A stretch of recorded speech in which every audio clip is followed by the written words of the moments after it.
বিএনপিকে জনগণ থেকে বিচ্ছিন্ন করে দেওয়ার জন্য এমন কোনো অপচেষ্টা বাদ রাখে নেই স্বৈরাচার সরকার। এই স্বৈরাচার সরকার বিএনপির উপরে জুলুম, নির্যাতন, মামলা হামলা করে, দমন নিপীড়ন করে বিএনপিকে দমিয়ে রাখতে পারেনি। বিএনপিকে জনগণ থেকে বিচ্ছিন্ন করতে পারেনি। কারণ বিএনপি হলো জনগণের দল, বিএনপি হলো বাংলাদেশের দল।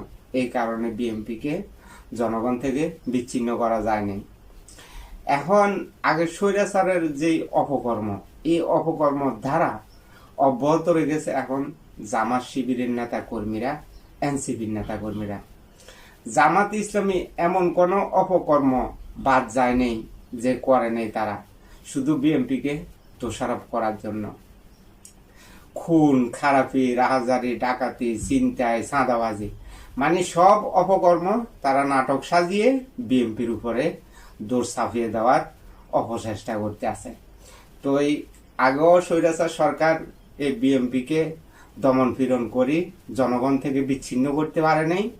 তো এই জামাত ইসলামী আর এনসিপি আর ছাত্র শিবির মিলে যতই ষড়যন্ত্র করক, বাংলাদেশের জনগণ থেকে বিএনপিকে বিচ্ছিন্ন করা যাবে না। কারণ বিএনপি হলো বাংলাদেশের জনগণের দল, বিএনপি হলো বাংলাদেশের দল, বিএনপি শহীদ প্রেসিডেন্ট জিয়াউর রহমানের দল। বিএনপি বাংলাদেশের জনগণের সমর্থন নিয়ে বাংলাদেশে রাজনীতি করে যাইতে আছে। আর যারা এই অপচেষ্টা করতে আছে বিএনপিকে জনগণ থেকে বিচ্ছিন্ন করার জন্য, তো তাদেরকে 2026 সালের ফেব্রুয়ারি মাসে 12 তারিখে নির্বাচনের সময় তাদেরকে প্রত্যাখ্যান করবে। বিএনপির মনোনীত যত প্রার্থী আছে সব প্রার্থীকে বাংলাদেশের জনগণ ধানের শীষ মার্কা ভোট দিয়া নির্বাচিত করে বিএনপির চেয়ারম্যান তারেক রহমানের হাতে রাষ্ট্র পরিচালনার দায়িত্ব দেবে।